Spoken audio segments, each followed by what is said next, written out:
আসসালামু আলাইকুম, স্বাগত ইজি নিউজে। বিএনপির ভারপ্রাপ্ত চেয়ারম্যান জনাব তারেক রহমান বলেন, নির্বাচনে জনগণের আস্থা অর্জনই একমাত্র আমাদের লক্ষ্য।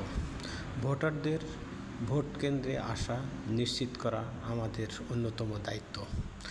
2026 সালের ফেব্রুয়ারি মাসের জাতীয় নির্বাচন অনুষ্ঠিত হবে। এই নির্বাচনে ভোটাররা ভোট কেন্দ্রে আসবে এবং তাদের যোগ্য প্রতিনিধি নির্বাচন করবেন, যা হবে একমাত্র কাজ যা আমরা করছি। নির্বাচনে জনগণের আস্থা অপরিহার্য, না হলে আবারও জাতীয় নির্বাচন ফলপ্রসূ হবে না। সৌদি আরব এবং পাকিস্তান প্রতিরক্ষা চুক্তি যাতে গুরুত্ব পাচ্ছে, দুই দেশই একই রকম ভাবা।